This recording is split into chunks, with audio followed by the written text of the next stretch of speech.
আরও একটা সাফের মিশন বাংলাদেশের সামনে। চোখে শিরোপার স্বপ্ন, মনে দৃঢ় প্রত্যয়। প্রস্তুতিটা খুব বেশি সময়ের না হলেও চ্যালেঞ্জ নিতে মুখিয়ে বাংলাদেশ অনূর্ধ্ব-20 ফুটবল দল। তারুণ্যের জয়গানে এই মিশন জয়ের লক্ষ্য কোচের। 6 দলের এই টুর্নামেন্টে আছে বাংলাদেশ ছাড়াও স্বাগতিক নেপাল, ভুটান, ভারত, মালদ্বীপ ও শ্রীলঙ্কার মতো দল। নেপালে অনুষ্ঠিত এই টুর্নামেন্টের আগে কমলাপুরে আর্টিফিশিয়াল টার্ফ, এরপর বসুন্ধরা কিংসে 2 সপ্তাহ অনুশীলন করেছে এই দলটা। দেশের অস্থিতিশীল অবস্থার মধ্যেই শিরোপা জয়ের লক্ষ্যে প্রস্তুতিতে নিজেদের ঝালিয়ে নিয়েছেন ফুটবলাররা। প্রিমিয়ার লিগ, এলিট একাডেমি ও সিনিয়র দলের খেলোয়াড়দের নিয়ে গঠিত এই দলে আছেন মিরাজুল ইসলাম, মেহেদী হাসান শ্রাবণ, রাহুলদের মতো খেলোয়াড়। তাই এবার চ্যাম্পিয়ন হওয়ার স্বপ্ন দলের। 2022-এ এই টুর্নামেন্টের ফাইনাল খেলেছিল বাংলাদেশ দল। ভারত বাধা টপকাতে না পারায় সে আসরে চ্যাম্পিয়ন হওয়ার সুখস্মৃতি সঙ্গী করতে পারেনি লাল সবুজের প্রতিনিধিরা। তবে এবার শুরু থেকেই সাবধানী মারুফুল হকের দল। লঙ্কানদের বিপক্ষে ম্যাচ জিতে সাফের যাত্রা শুরু করতে চায় বাংলাদেশ। ম্যাচ বাই ম্যাচ ভালো খেলে এবার ফাইনালে খেলার লক্ষ্য মিরাজ আসিফদের। অর্ধেক পাউডারে দ্বিগুণ উজ্জ্বলতা, নতুন রিন অ্যাডভান্সড অর্ধেক পাউডারে দ্বিগুণ উজ্জ্বলতা।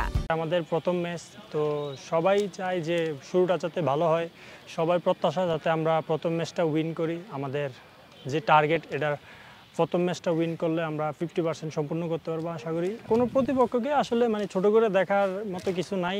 শ্রীলঙ্কা আমাদের চোখে ভালো টিম, কিন্তু আমাদের মনে হয় আমরা যদি আমাদের সবগুলো প্লেয়ার যার যার ভালো পারফরমেন্স 100% দিয়ে মাঠে খেলতে পারে, কোচের টেকটিক অনুযায়ী আমরা একটা ভালো রেজাল্ট নিয়ে জয় নিয়ে মাঠ থেকে ফিরে আসতে হবে। এদিকে এবারের আসরের প্রথম ম্যাচে মাঠে নামে স্বাগতিক নেপাল ও শ্রীলঙ্কা। সেই ম্যাচে স্বাগতিকদের বিপক্ষে 1-0 ব্যবধানে হারতে হয় লঙ্কানদের। সেখান থেকে প্রতিপক্ষ সম্পর্কে ধারণা নিয়ে পরিকল্পনা সাজাচ্ছেন কোচ মারুফুল হক। তবে প্রতিপক্ষকে সমীহ করছেন কোচ, সঙ্গে কাজে লাগাতে চান 2022-এ ভারতের বিপক্ষে ফাইনাল খেলার আত্মবিশ্বাস। যেহেতু আমাদের এই টিমটা লাস্ট টুর্নামেন্টে ফাইনাল খেলেছিল এবং সেই অনুযায়ী আমি প্লেয়ারদের গত 2 সপ্তাহ তাদের যে স্যাক্রিফাইস, হার্ডওয়ার্ক এবং ডেডিকেশন, কমিটমেন্ট দেখেছি।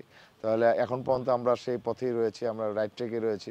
আমরা অলরেডি শ্রীলঙ্কার ম্যাচ দেখেছি, সেই অনুযায়ী তাদেরকে আমরা স্কাউট ট্র্যাকিং দুইটাই করেছি। তাদের উইক পয়েন্ট, স্ট্রং পয়েন্টে আমরা কাজ করেছি এবং সেই অনুযায়ী প্লেয়ারদেরকে আমাদের গেম প্ল্যান এবং স্ট্র্যাটেজি কী হবে অলরেডি প্লেয়ারদেরকে শেয়ার করেছি, সেই অনুযায়ী ট্রেনিং করছি।